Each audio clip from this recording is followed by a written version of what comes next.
Hello and welcome to today's Tech Tip. Today we're going to talk about using multiple probes within a single segment. Now, as you Checkmate programmers know, you can load a probe into Checkmate and you can select one probe for each segment. But what if I have a probe rack and I need to go out and select different probes from different rack positions, all from within a single segment? So this is what I'm going to show you how to do. Now, the way to accomplish this is we're going to go to the probe ribbon here, and we're going to bring up the Edit Probe Angles and Tips. Now, as you can see in my program here, I've got 3 different positions created. Now, each one of these positions could be located as a different tool position in the rack. Let's say I have a probe rack with, let's say, 5 different positions, and each one of these come from each one of those. Now you can see I've got position 1, position 2, and position 3. So the way we handle this all within one segment is we go over to the name column, and you can see I've added 3 different names, a name for each one of these positions. You can see the first one, for example, A0, B0, and I have this rack position RP3. So that might be from the 3rd position in the rack. Maybe the second one here is A15, B30, rack position 2, and then you can see the last one here is rack position 4.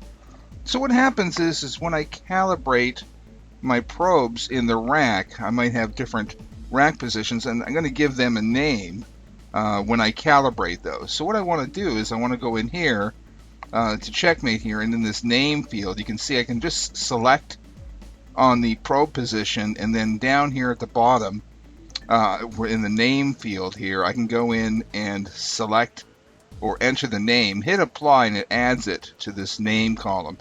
So I can add the names of the rack positions that I've already calibrated.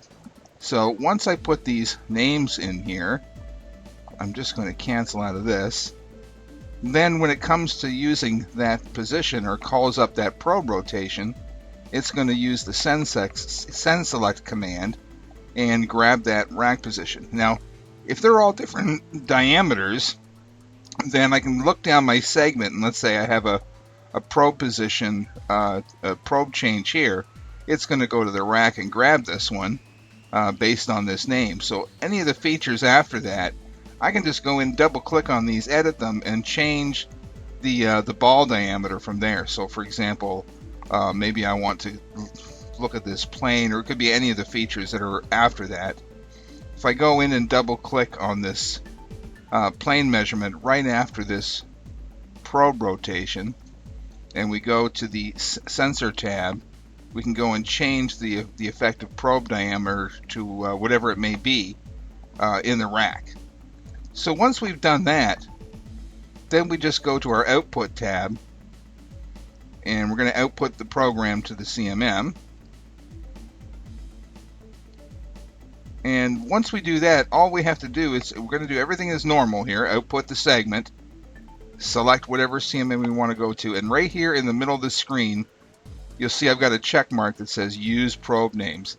That's key. You want to check on that, and that way, when we output the program,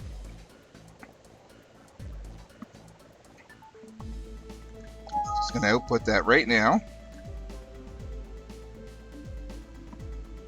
You can see in the code here, as we just scroll down a little bit here, it sets up the sensor. You can see this, the sensor positions here, but as the program starts right off the bat, you can see it says Send Select SA, and it's using this name of the probe name, which means it's going to go right to automatically grab that whichever one is calibrated under that particular name, regardless of what rack position it's in. And that's how we do it. Thanks a lot for watching. Have a great day.